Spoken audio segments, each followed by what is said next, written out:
حامدا ومصلیا ان اللہ وملائکتہ یصلون علی النبی یا ایھا الذین آمنوا صلوا علیہ وسلموا تسلیما۔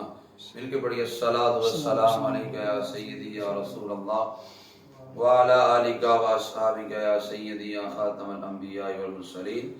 معزز سامعین و ناظرین، آج 13 رمضان المبارک کی نسبت کے ساتھ 13واں لیکچر لیے میں آپ کی خدمت میں حاضر ہوا۔ آج کے لیکچر کا موضوع ہے میت کے غسل اور کفن کا طریقہ۔ بڑی اہم چیزیں ہیں۔ المیہ یہ ہے کہ اس وقت ہمارے معاشرے کے اندر 90% سے زائد لوگوں کو میت کو غسل دینے کا طریقہ نہیں آتا، میت کو کفن پہنانے کا طریقہ نہیں آتا۔ جب وہ دنیا سے چلے جاتا ہے، ان کا والد یا بھائی یا اور کوئی قریبی رشتہ دار، تو وہ پریشان ہوتے ہیں، ڈھونڈتے پھرتے ہیں کوئی ایسا بندہ مل جائے جو آ کر میرے والد کو، بھائی کو، چچا کو غسل دے دے، کفن کا طریقہ بتلا دے۔ اور حالانکہ آگے چل کر ہم بات بھی کریں گے کہ سب سے زیادہ جو حقدار ہے میت کو غسل دینے کا، اگر باپ چلا گیا تو بیٹا ہے، بیٹا چلا گیا تو باپ ہے۔ جو قریبی رشتہ دار ہیں وہ زیادہ حقدار ہیں۔ اس وجہ سے ان مسائل کا سیکھنا اشد ضروری ہے۔ چند حدیث بات کرنے سے پہلے آپ کی خدمت میں عرض کروں گا۔ ابن ماجہ کی حدیث ہے، حضرت عبداللہ بن عمر رضی اللہ تعالیٰ عنہ فرماتے ہیں کہ رسول کریم صلی اللہ علیہ وسلم نے ارشاد فرمایا، حضرت عبداللہ بن عمر کہتے ہیں حضور نے مجھے کندھے سے پکڑا اور پکڑ کر ارشاد فرمایا، یا عبداللہ کن فی الدنیا کانک غریب، دنیا میں ایسے رہو جیسے تم مسافر ہے، او کانک عابر سبیل، یا یوں دنیا میں رہو جیسے تم راہ گیر ہو، کہ جو مسافر ہوتا ہے راستے پہ جا رہا ہوتا ہے کبھی راستے میں نہیں بیٹھ جاتا، بلکہ کوشش ہوتی ہے میں جلد از جلد منزل پہ پہنچوں۔ اور تیسرا حضور علیہ السلام فرمانے لگے، وَعُدَّ نَفْسَكَ مِنْ أَهْلِ الْقُبُورِ، اپنے آپ کو قبر والوں میں شمار کر، یعنی قریب قبروں میں چلے جانا ہے۔ دوسری حدیث پاک، موت کی تمنا کرنا یہ دنیاوی مشکلات سے تنگ آ کر کرنا جائز نہیں ہے۔ جامع ترمذی کی روایت ہے، حضرت انس بن مالک رضی اللہ تعالیٰ عنہ روایت کرتے ہیں، رسول کریم صلی اللہ علیہ وسلم نے ارشاد فرمایا، لا یتمنین احدکم الموت من در اصابہ، اگر کوئی تکلیف پہنچے تو اس کی وجہ سے تم میں سے کوئی بندہ موت کی تمنا نہ کرے۔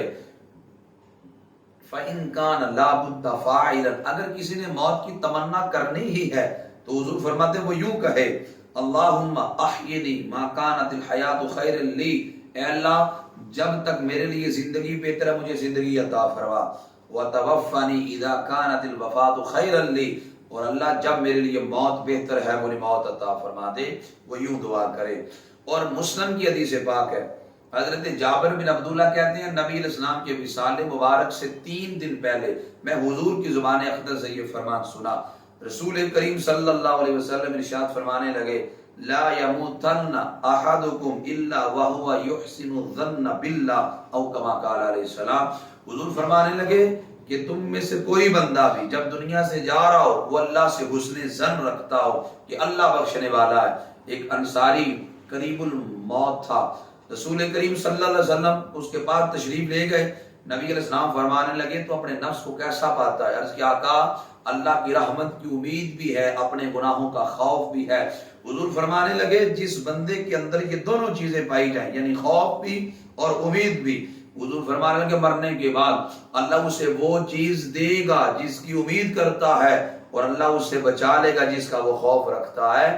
تو یہ، اور پھر 5واں فرمان میرے رسول کریم صلی اللہ علیہ وسلم کا یوں ہے، حضور فرمانے لگے من کان آخر قولہ لا الہ الا اللہ دخل الجنہ، حضور فرماتے جس کا آخری کلمہ زبان پر کلمہ طیبہ جاری ہو، یعنی جب روح نکل رہی تھی وہ کلمہ طیبہ پڑھ رہا تھا، حضور فرماتے ہیں جو اس حال میں اپنی روح اللہ کے حوالے کرے، فرمایا یقین کر لو اللہ ضرور اپنے فضل سے اسے جنت عطا فرمائے گا۔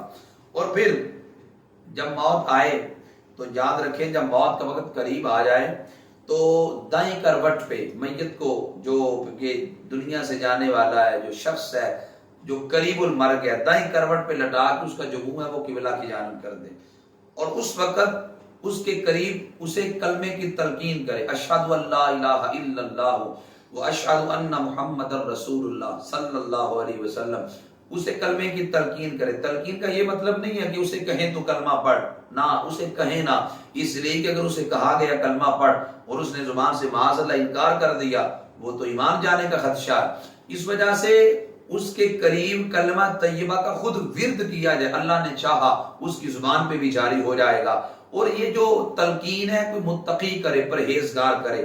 اور میت یعنی جو بندہ قریب المرگ ہے، دنیا سے جا رہا ہے، اس کے قریب کوئی برا جملہ نہ بولے، اس لیے کہ اس وقت قریب جو بھی بات کی جاتی ہے فرشتے اس پہ آمین کہتے ہیں، کوئی برا جملہ نہ بولا جائے. اور اگر جو دنیا سے جا رہا ہے، جو بندہ قریب المرگ ہے، نزع کی کیفیت طاری ہے، اور اگر اس کے اندر مشکلات اگر آپ دیکھتے ہیں کہ جان نکل میں مشکلات آ رہی ہیں، آپ وہاں پہ سورہ یاسین کی تلاوت کریں، سورہ رات کی تلاوت کریں تو اللہ اپنے فضل کے صدقے آسانیاں پیدا فرمائے گا.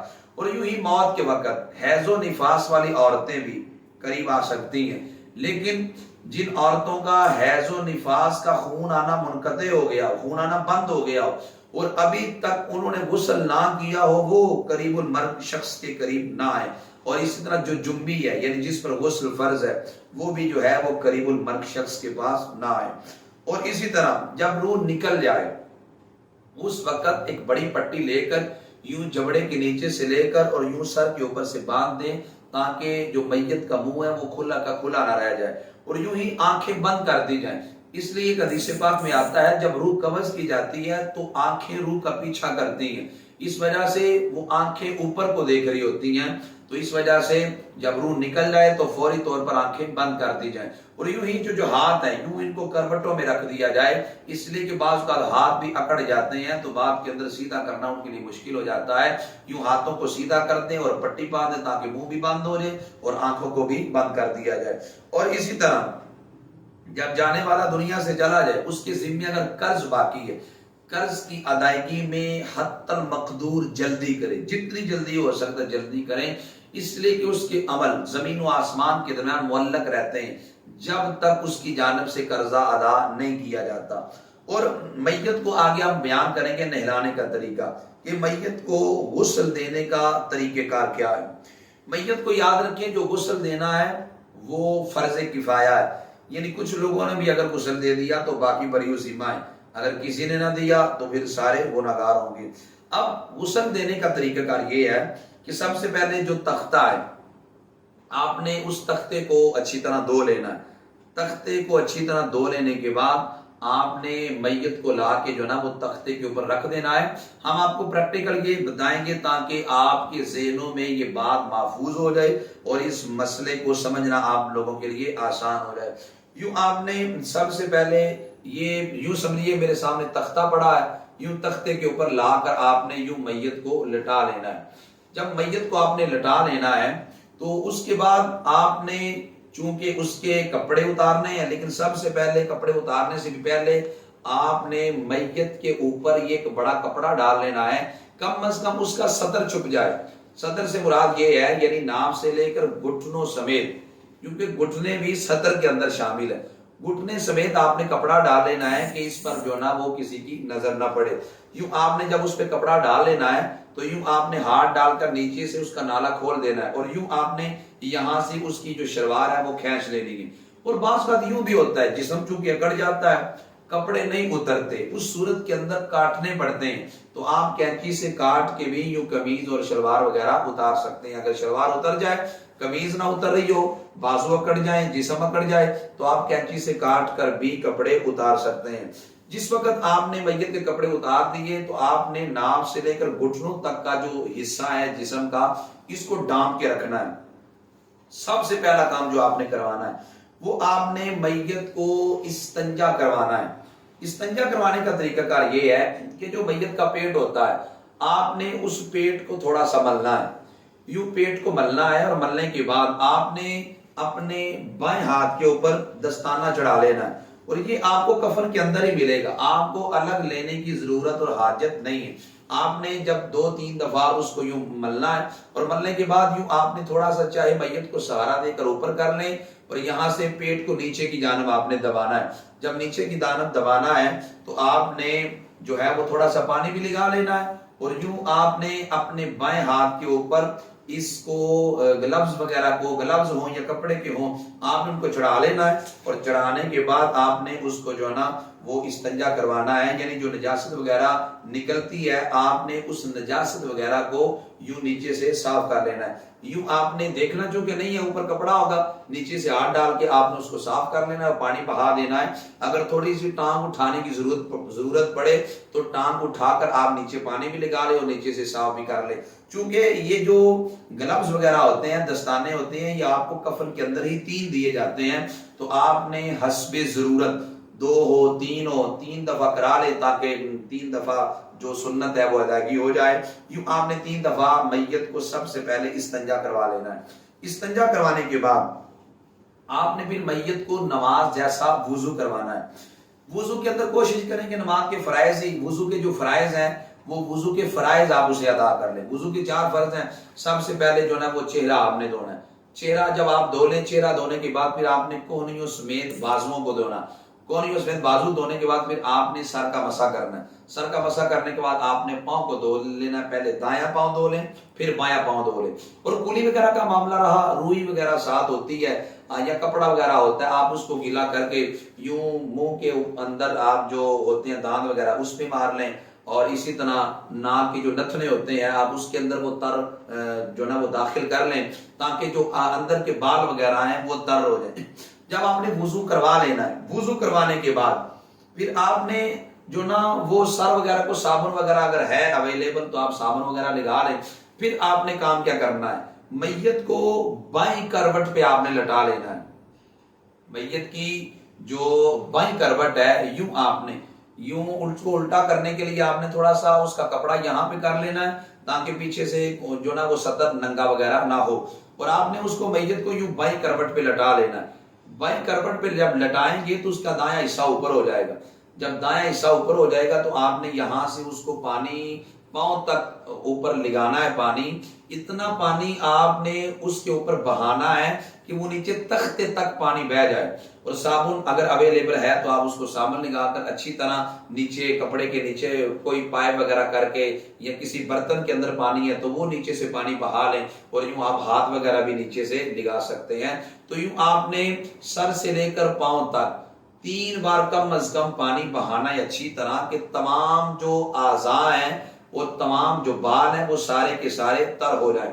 جب دائیں جانب تر ہوگی تو پھر آپ نے میت کو جو ہے نا اس کی دوسری کروٹ نیچے کر دینی ہے، یعنی دائیں کروٹ کو نیچے کر دینا ہے، پھر بائیں کروٹ جو ہے نا وہ اس کی اوپر آ جائے گی۔ یوں آپ نے کپڑے کو اس طرف کھینچ لینا ہے، اور آپ نے بائیں کروٹ کو جب نیچے کیا اور اس کی جو دائیں کروٹ آپ نے جب نیچے کی تو بائیں کروٹ اس کی اوپر آ گئی، تو پھر آپ نے بائیں کروٹ پہ یہاں پہ آپ نے اوپر کی جانب جو ہے نا وہ پانی بہانا ہے، اور اتنا آپ نے پانی بہانا ہے کہ نیچے تک بہ جائے اور تمام اس کے جو اعضاء ہیں وہ سارے کے سارے تر ہو جائے۔ تو یوں جب آپ نے اس کو پانی بہا لیا، اس کے بعد پھر آپ نے تھوڑا سا میت کو نیچے سے یوں اٹھانا ہے اور اٹھا کر اس کے پیٹ پہ ہاتھ لگانا ہے، تاکہ اگر کوئی نجاست کو گندگی وغیرہ باقی رہ گئی ہے تو وہ بھی خارج ہو جائے، وہ بھی نکل جائے۔ تو یوں آپ نے آہستہ آہستہ نیچے سے اس کو دبانا ہے، نیچے کی جانب جو گندگی وغیرہ نکلے آپ نے اس کو دھو دینا ہے۔ اگر گندگی نکلے دوبارہ غسل کی یا وضو کی کوئی حاجت اور ضرورت نہیں ہے، جو پہلا غسل اور وضو آپ نے کروا لیا وہی کفایت کرے گا۔ جب آپ نے میت کو غسل دے لیا، غسل دینے کے بعد آپ نے کوئی پاک کپڑا لے کر میت کے اعضاء کو خشک کر لینا ہے، تاکہ جو آپ نے کفن پہنانا ہے وہ کفن تر نہ ہو جائے۔ آپ نے اس کے اعضاء کو کسی پاک کپڑے سے خشک کر لینا ہے۔ پھر جب آپ نے بدن کو خشک کر لیا تو جہاں، اور یہ بات بھی اندر یاد رکھیں کہ جہاں پہ آپ نے میت کو غسل دینا ہے وہ جگہ اتنی آپ نے با پردہ کر لینی ہے، تاکہ جو دیگر لوگ بیٹھے ہوئے ہیں ان کی وہاں پہ نظریں نہ پڑیں۔ اور اگلی بات یہ بھی یاد رکھیں جو نہلانے والا ہے وہ با طہارت ہو، یعنی اس کا وضو ہو، یہ بہتر ہے۔ نہلانے والا جنبی نہ ہو، حیض و نفاس والی عورت نہ ہو۔ ہاں اگر انہوں نے بھی دے دیا غسل تو ادا ہو گیا، لیکن اس میں کراہت ہے، اور اگر غسل دینے والا اس کا وضو نہیں تو اس میں کراہت بھی نہیں، اگر اس کا وضو ہو تو یہ زیادہ بہتر ہے۔ اور نہلانے والا جو ہے وہ میت کا سب سے قریبی ہو، یہ زیادہ بہتر ہے، کیونکہ جتنے پیار سے وہ غسل دے سکتا ہے اتنے پیار سے اور کوئی بھی غسل نہیں دے سکتا۔ اور اسی طرح جو نبی حیض و نفاس والی عورت کا انتقال ہو گیا، ایک ہی غسل جو میت کو دیا جاتا ہے وہی کافی ہے. اب حیض کا الگ غسل اور پھر میت کو نہلانے کا الگ غسل کی کوئی حاجت نہیں ہے، ایک ہی غسل ان کو کفایت کرے گا. اور مرد کو مرد نہلائے، عورت کو عورت نہلائے. اگر چھوٹا بچہ چلا گیا اسے عورت بھی نہلا سکتی ہے، چھوٹی بچی چلے گی اسے مرد بھی نہلا سکتا ہے. چھوٹی بچی سے مراد یہ ہے کہ وہ حد شہوت کو نہ پہنچی ہو تو اسے مرد بھی نہلا سکتا ہے. عورت اپنے شوہر کو غسل دے سکتی ہے جب کہ موت سے پہلے کوئی ایسا کام نہ ہوا ہو کہ جس کی وجہ سے نکاح منقطع قرار دیا جا سکے. اگر وہ عورت مرد کے نکاح میں تھی اور اس صورت کے اندر شوہر کا انتقال ہو گیا، عورت جو ہے وہ اپنے خامند کو غسل وغیرہ دے سکتی ہے. لیکن اگر عورت دنیا سے چلی جائے، چونکہ مرد جب دنیا سے جاتا ہے عورت اس کے نکاح میں ہوتی ہے، کیونکہ عدت میں ہے، 4 ماہ 10 دن تک اس بیوہ کی عدت ہے، گویا وہ اس کے نکاح میں ہے، وہ اسے غسل دے سکتی ہے. لیکن جس وقت اگر عورت دنیا سے چلی جائے تو عورت کے دنیا سے جاتے ہی جو رشتہ ازدواج ہے دنیاوی اعتبار سے وہ منقطع ہو جاتا ہے. اس وجہ سے اگر عورت دنیا سے چلی جائے تو شوہر نہ اسے نہلا سکتا ہے نہ چھو سکتا ہے. ہاں دیکھنے کے اندر یعنی چہرہ وغیرہ دیکھنے میں ممانعت نہیں ہے. ہمارے معاشرے کے اندر جو جہال ہے وہ یہ سمجھتے ہیں کہ اگر عورت دنیا سے چلی جائے تو مرد نہ تو کندھا دے سکتا ہے، نہ اس کا چہرہ دے سکتا ہے، نہ قبر میں اتار سکتا ہے. اور یہ تینوں باتیں جہالت پہ مبنی ہیں. اگر عورت دنیا سے چلی جائے تو مرد اس کو کندھا بھی دے سکتا ہے، اس کا چہرہ بھی دے سکتا ہے اور قبر میں بھی اتار سکتا ہے. اور مرد تو مرد رہا، غیر محرم مرد بھی عورت کے جنازے کو کندھا دے سکتے ہیں. اور خنثی مشکل اسے کہتے ہیں پتہ ہی نہ چلے یہ مرد ہے یا عورت، دونوں طرح کی علامات ہو. خنثی مشکل کو نہ عورت غسل کروائے گی نہ مرد غسل کروائے گا، اسے تیمم کروایا جائے گا. اور ایک اور جہالت ہمارے معاشرے کے اندر، جب دنیا سے جانے والا دنیا سے چلے جاتا ہے غسل دینے کے بعد اس کے بالوں میں کنگھی کرنا شروع ہو جاتے ہیں. کنگھی کرنا، اس کے ناخن کو کاٹنا اور اس کے بال وغیرہ کاٹنا یہ مکروہ تحریمی ہے، حرام کے قریب ہے. ہاں اگر کوئی ناخن ویسے اکھڑا ہوا ہے، وہ اٹک رہا ہے کفن کے ساتھ، اسے آپ کاٹ سکتے ہیں. ادروائز آپ نے ناخن نہیں کاٹنے، بال نہیں کاٹنے اور اسی طرح کنگھی وغیرہ کی کوئی ضرورت نہیں. اگر یہ کام کیے تو یہ مکروہ تحریمی ہے. اور اگر کسی بندے نے یہ کام کر لیا یعنی بال کاٹ لیے، ناخن کاٹ لیے، تو اس کو پھر کفن کے اندر ہی رکھ دیے جائیں. تو میت کے جو دونوں ہاتھ ہیں وہ کروٹوں میں یوں سیدھے کر دیے جائیں. اور اگر کچھ لوگ ہوتے ہیں وہ سینے پر رکھ دیتے ہیں یا ناف پہ رکھ دیتے ہیں، یہ کفار کا طریقہ ہے. یوں کروٹوں کے بل اس کے جو ہاتھ ہیں وہ سیدھے کر دیں. اور بعض جگہوں پہ جن برتنوں کے اندر میت کو غسل دیا جاتا ہے، لوگ حالانکہ نئے برتن ہوتے ہیں لیکن ان برتنوں کو استعمال نہیں کرتے، یا تو پھینک دیتے ہیں یا مسجدوں میں رکھ دیتے ہیں. اگر مسجدوں میں بھی اس لیے رکھا کہ بھائی صدقہ جاریہ ہے پھر تو ٹھیک ہے، لیکن اگر اس لیے رکھا کہ یہ نوزد والے ہو گئے ہیں یا ناپاک ہو گئے ہیں تو یہ ایک بہت بڑی جہالت ہے جس کے ازالے کی ضرورت ہے. اور آخر پہ ہم کفن کا طریقہ بتلائیں گے کہ میت کو آپ نے کفن کیسے پہنانا ہے. کیونکہ میت تختے میں پڑی رہے اور جو چارپائی ہوتی ہے جو آپ نے مسجد سے لائی ہوتی ہے، آپ نے سب سے پہلے یوں سمجھے کہ یہ میرے سامنے چارپائی ہے، آپ نے پہلے اس چارپائی کے اوپر کفن کو بچھا لینا ہے. میں کفن کو بچھانے کا طریقہ آپ کو عرض کرتا ہوں. اس سے قبل آپ یہ بات سمجھ لیں، میت جو مرد ہے اس کے لیے جو کفن ہے وہ 3 کپڑے کفن میں دینا اس کو سنت ہے. جو کفن ہے وہ سفید ہو، یہ بہتر ہے. اور کفن اتنا ہی قیمتی ہو کہ جتنا قیمتی وہ سوٹ زندگی میں پہنتا تھا، عید کے موقع پر دیگر پروگرامز پہ جتنا وہ خوبصورت سوٹ اور جتنا قیمتی وہ پہنتا تھا، کفن اتنا ہی قیمتی ہو. اور سفید کفن میں اس کو دفنانا یہ زیادہ بہتر ہے. مرد کے لیے سنت 3 کپڑے ہیں. پہلا ہے جی لفافہ. اب میں پہلے جو ہے نا لفافہ یہاں پہ بچھاؤں گا تاکہ آپ کو پریکٹیکل بھی یہ بات کا پتہ چل جائے. لفافہ جو ہے یہ بڑی چادر کو کہتے ہیں. یہ میت کے قد سے بڑی ہوتی ہے، اتنی بڑی ہوتی ہے کہ دونوں جانب اگر باندھنا چاہے تو وہ باندھی بھی جائے. یوں آپ نے اس کو پہلے چارپائی کے اوپر، جس چارپائی کے اوپر آپ نے رکھ کے میت کو قبرستان کی جانب لے جانا ہے، آپ نے یوں سب سے پہلے لفافہ جو بڑی چادر ہے وہ بچھا دینی ہے.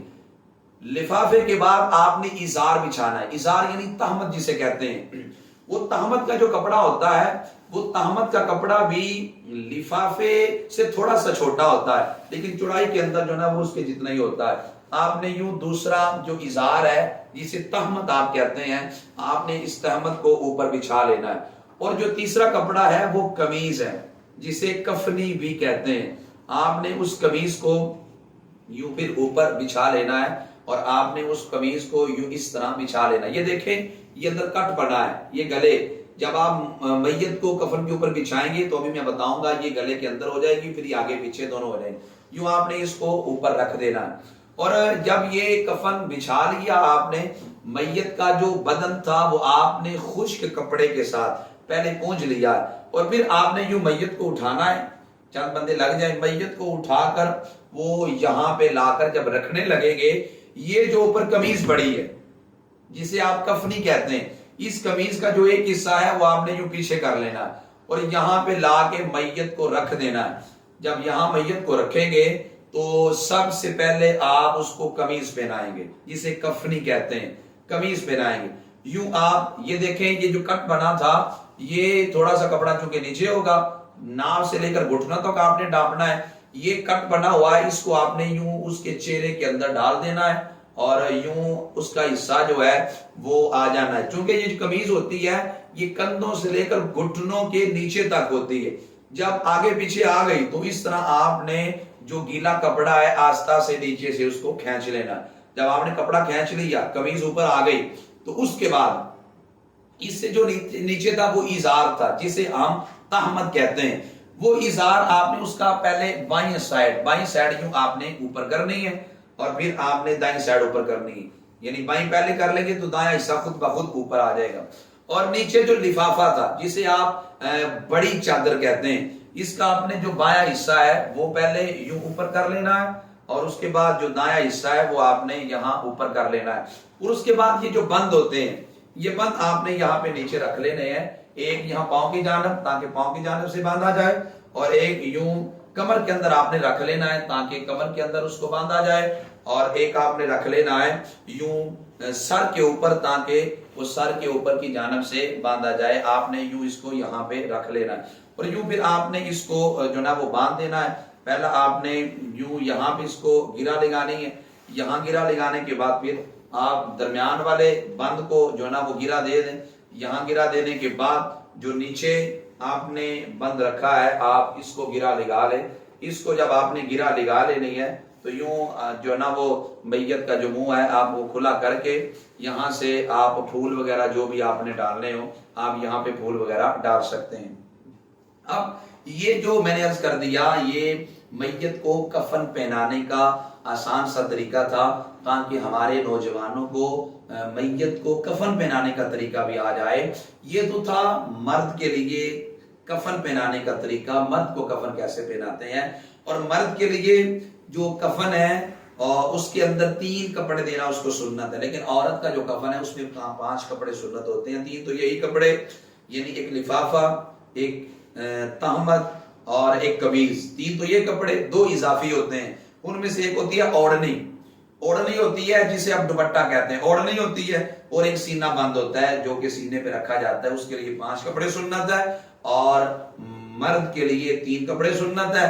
یہ ایک نقطہ میرے ذہن میں آ گیا میں عرض کرنا چاہتا ہوں جو قوم کی مائیں بہنیں بیٹیاں مجھے سن رہی ہیں یہ جملہ میں ان کے لیے عرض کرنے لگا ہوں. آج ٹی ویوں پہ بیٹھ کے بک بک کرنے والی عورتیں جو کہتی ہیں کہ جس وقت ہم بایا پہنتی ہیں ہمیں پتھر کا زمانہ یاد آ جاتا ہے.